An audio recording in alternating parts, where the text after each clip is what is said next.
This is the IELTS Listening Test. You will hear a number of different recordings and you will have to answer questions on what you hear.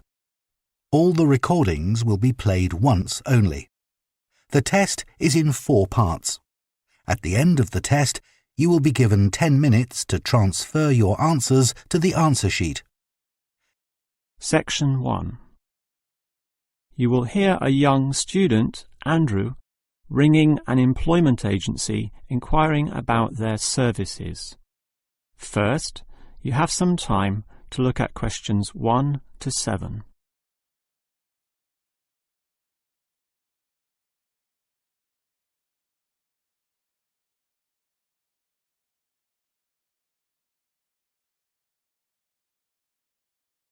You will see that there is an example that has been done for you. On this occasion only, the conversation relating to this will be played first. Hello, is this the AAA employment agency? Yes. Hi, I rang before. My name's Andrew Peterson. I rang you earlier and gave you my personal details.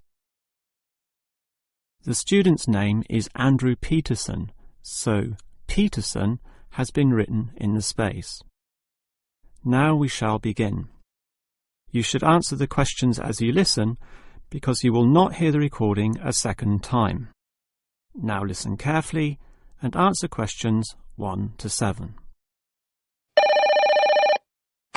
Hello, is this the AAA employment agency? Yes. Hi, I rang before. My name's Andrew Peterson. I rang you earlier and gave you my personal details.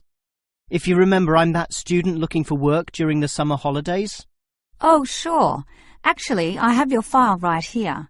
But we still need to add some further information. Yeah, that's what they told me, and that's why I'm ringing. What do you need to know? Well, we have to know your main level of education. It's a degree, I suppose.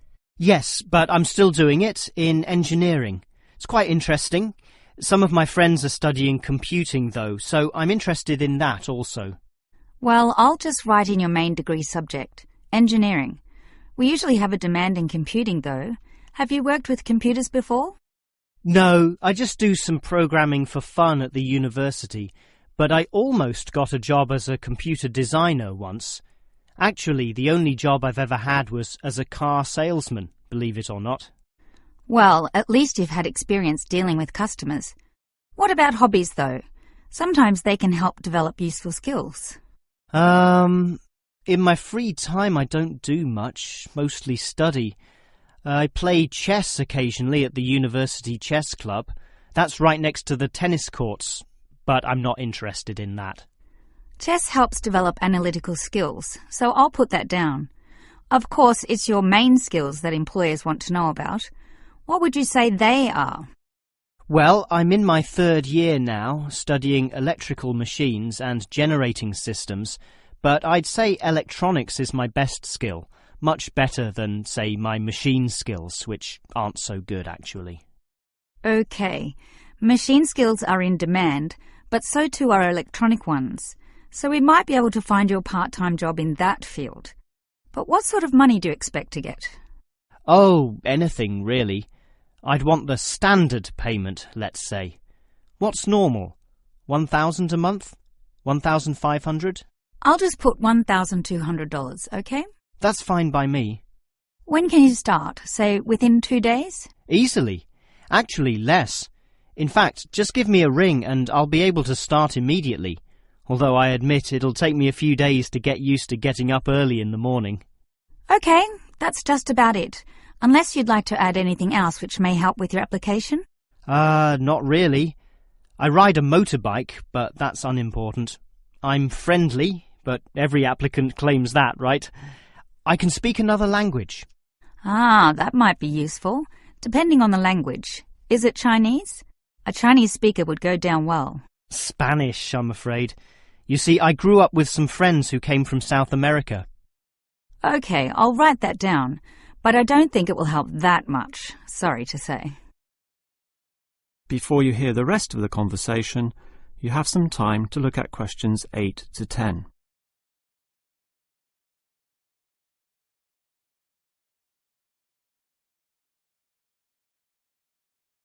Now listen and answer questions 8 to 10.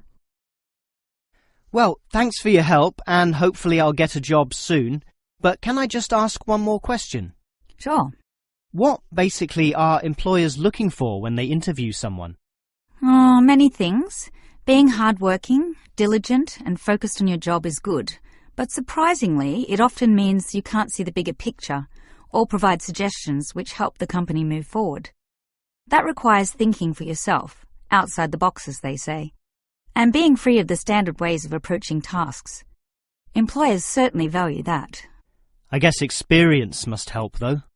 It depends. If it involved a routine job, one which didn't exercise your mind, it might not mean that much at all. But since companies are basically composed of people, it is important to be able to get along with others. There's no point in hiring someone whom the other employees don't like, right?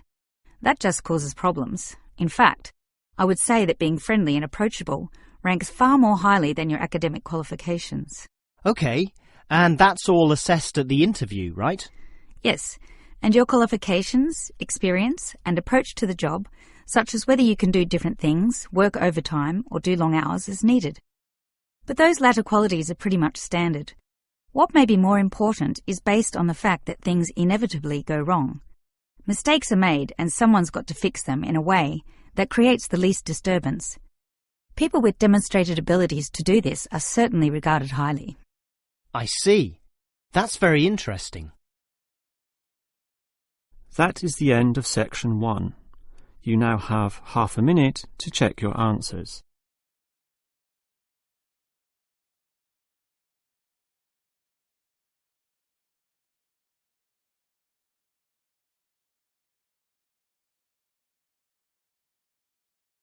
Now turn to section 2. Section 2. You will hear the manager of a fitness centre giving information about the centre to some new customers. First, you have some time to look at questions 11 to 15.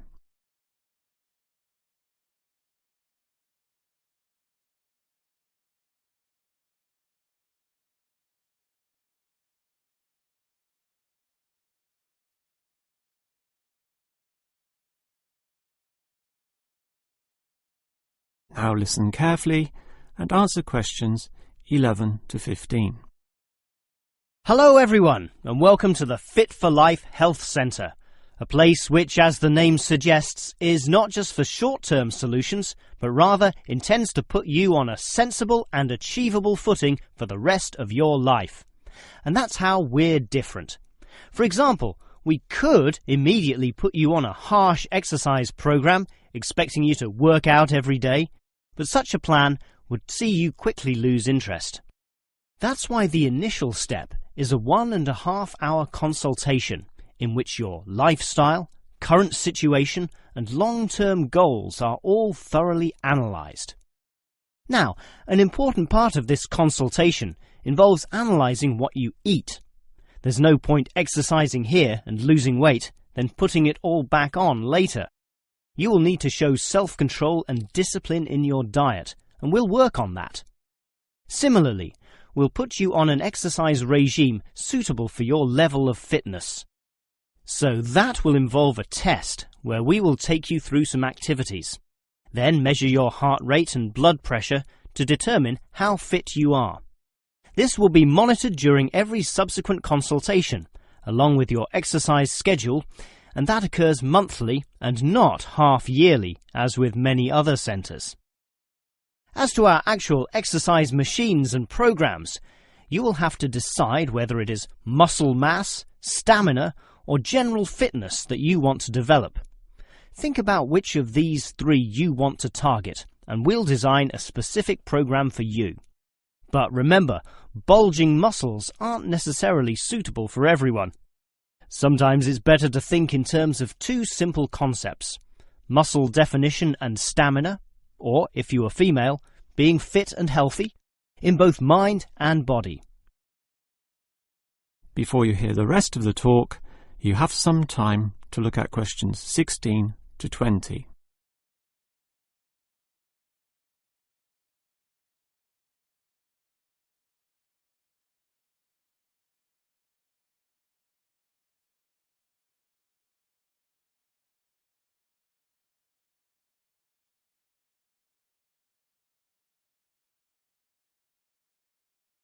Now listen and answer questions 16 to 20.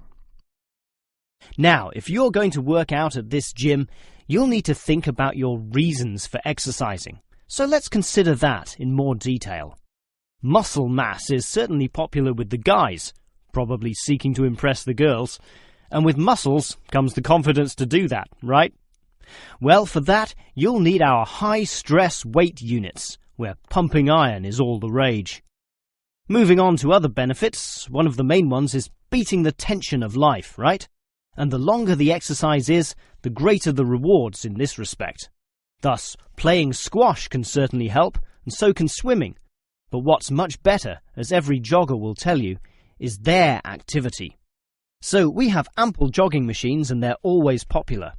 They can provide good fitness too, as can the yoga classes.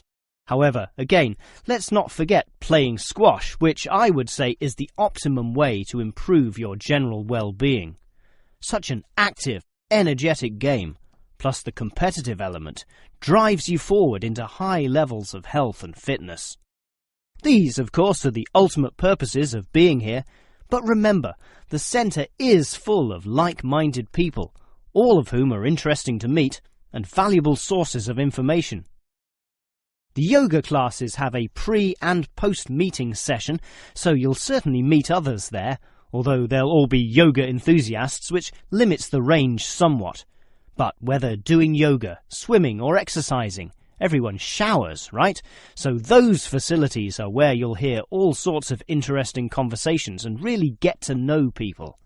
Not like the front desk area, which is mostly empty as patrons go immediately inside to do their exercise. Of course, the front desk can answer all your questions and has information brochures and such like, but for knowing more about a greater variety of subjects and community concerns, look at the notice board in the yoga studio, where there's a huge array of papers, leaflets and articles, all for you to read and consider. That is the end of section 2. You now have half a minute to check your answers.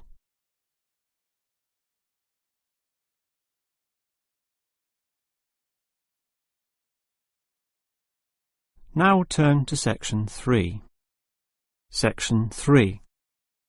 You will hear 2 faculty directors talking about which person in their university to promote. First, you have some time to look at questions 21 to 25.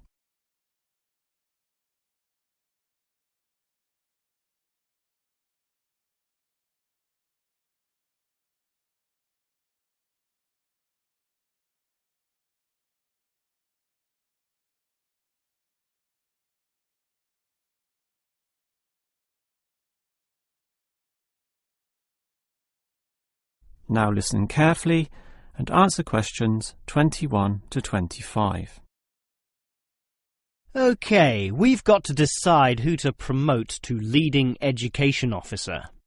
Someone from the arts faculty, I suppose. Well, it can be from any faculty, since the position requires more general skills. Handling personnel, settling disputes and motivating them to focus on the task. It was the last position which involved computer knowledge, not this one. Surely computer knowledge would help. So too would knowledge in the arts. Sure, it would help, but the key criterion is being able to direct the staff appropriately. So it doesn't matter then from which faculty we select our candidates? Not really, but I've already looked at those from computing and rejected them all. Why? They're all too new, lacking in sufficient experience, whereas these ones from the business faculty are long-timers, so we'll take someone from there. I suppose you're right. The arts faculty doesn't present much in the way of suitable candidates either. But we'll still have to train the person, teach the ropes, as they say, and he or she will have to expect to do overtime as needed. Of course, it can get so busy that if we were open on the weekend, they'd have to work then as well. Just as well we're a Monday to Friday university, right? Right. But are you sure these people will actually want the job? The salary isn't such an improvement on their current ones. I know, but there are benefits. You get overtime rates, a nice place to put your car, as well as additional petrol money if you drive for company purposes, which they'll probably be required to do. But those benefits are quite limited, especially given all the work and responsibility involved. People often don't like that. They prefer the creative freedom of less senior teaching positions. Yeah, I know. But these candidates should realise that if they do this job well, there'll be more promotions down the line. You know how everyone likes having their own office, right? Sure. Well, that would come after a few years, if they're prepared to work hard and grow with the university. Yes, that should attract these people. Before you hear the rest of the conversation, you have some time to look at questions 26 to 30.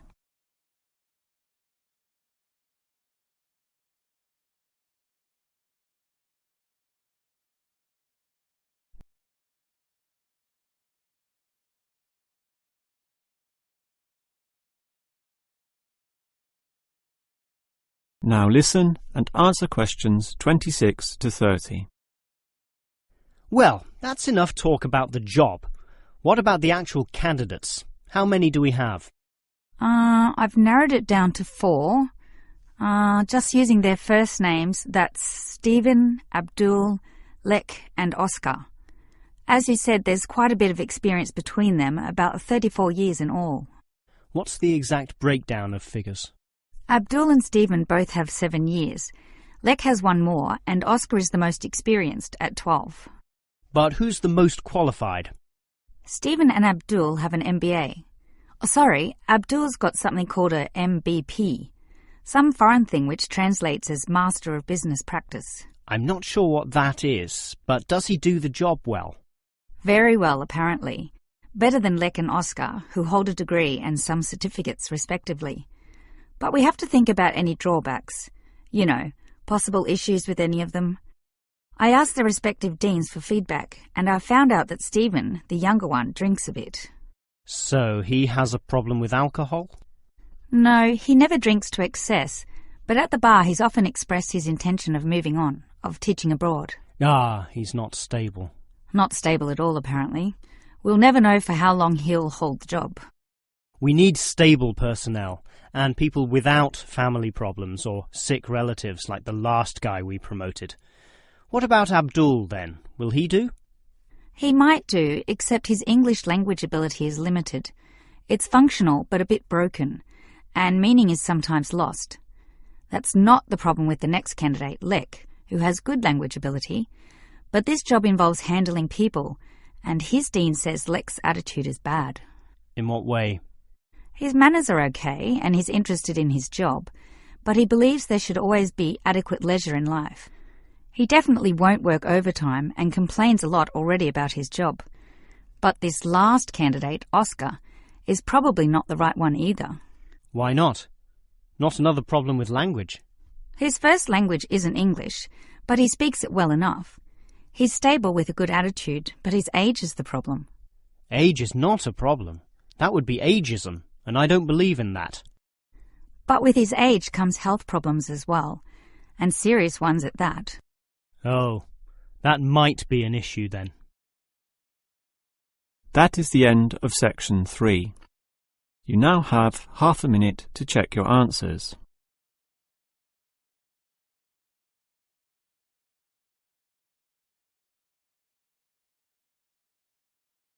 Now turn to section 4.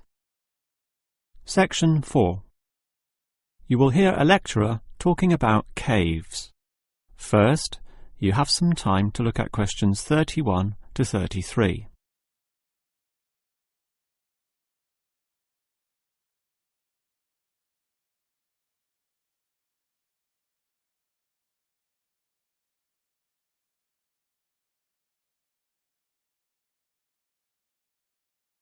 Now listen carefully and answer questions 31 to 33. If there is one natural feature which has long fascinated man, it is caves, those natural underground spaces into which people can enter. No known cave in the world can exist without it being extensively explored. Whether it be in remote areas, such as the Clearwater Cave in Borneo, or immensely long and difficult, such as Mammoth Cave in America. Or perhaps the most challenging, those caves below the water table, full with water, in which case the exploration is known as cave diving. Whatever the case, if the caves are known, as complex and difficult as they usually are, they will be explored. The formal name for the study of caves is speleology, and involves many disciplines such as chemistry, geology, biology, and cartography, or the science of making accurate maps, since the largest caves can be hundreds of kilometres long and highly complicated. If the exploration is just for fun, the activity is known as caving. But with the difficulties and dangers involved, the average caver is often involved with one of these speleological sciences.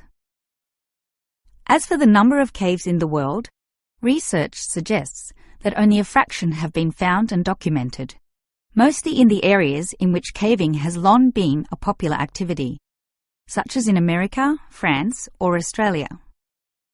China, for example, has huge areas of limestone bedrock, prime material for cave formation, and logically must contain among the largest number of caves in the world.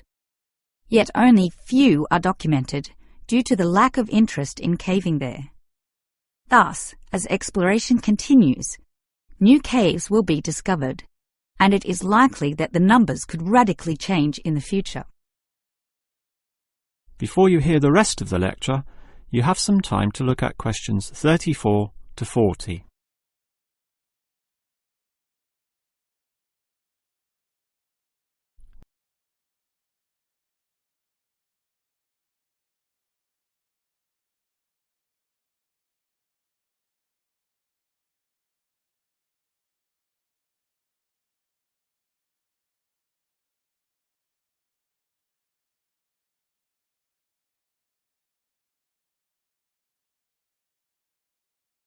Now listen and answer questions 34 to 40. With caves being such mysterious and intriguing places, the obvious question concerns how they form. The most common cause is the effect of slightly acidic water in a process called dissolution. Here, water seeps into the ground and down through rock masses. If this rock is soluble, the water dissolves some of it, and over time, the passage expands to become a cave or cave system. The largest and most common of these involves limestone, although other materials are possible, including gypsum, marble, and even salt. Now, if the cave is formed at the same time as the rock, it is called a primary cave, and the most common of these are lava tubes. When lava from volcanoes flows downhill, the topmost surface cools and solidifies first, leaving the hotter lava to continue to flow beneath. If most of this eventually flows out, a hollow tube is left. The country, Iceland, has some excellent caves of this type, and even far-flung Australia has a few. Finally, there are sea caves, formed from waves pounding into coastal cliffs and eroding into fault lines or softer rock. These caves are usually the shortest, about 50 metres at most, since the erosive action of the waves can only reach a certain distance. However, it is limestone caves which will always be the most interesting. This is due to the presence of limestone formations. As the groundwater seeps downward through the ceiling of the caves, it encounters a different pressure and temperature, causing it to deposit a small amount of its dissolved calcium carbonate. Over time, through the action of millions of drops, this deposition process results in ever-growing masses, known as stalactites, if hanging from the ceiling, or stalagmites, if growing from the floor. Alternatively, the water may flow over a large surface of rock, forming flowstone, and with other sorts of processes, can result in beautiful milky white formations of astonishing complexity. One of the best examples of this, as well as of what surprising discoveries may yet await, is the Lechuguilla Cave in New Mexico. In the 1950s, some cavers heard the sound of wind underneath some large boulders on the cave floor, a clear sign of a deeper passageway. It took until 1984 for a group of cavers to gain permission to start digging, and 2 years later, in 1986, they broke through into a walkable passageway, unlocking one of the longest cave systems in the world, the deepest in America, and some of the most beautiful formations ever found. Unusually, many of these were yellow with sulfur, suggesting that the caves were a result of hydrogen sulfide from nearby oil deposits. This was forced through fracture lines, combining with existing groundwater to form sulfuric acid, dissolving the limestone from the bottom up instead of the normal top-down seepage which characterizes most limestone cave formations. That is the end of section 4. You now have half a minute to check your answers.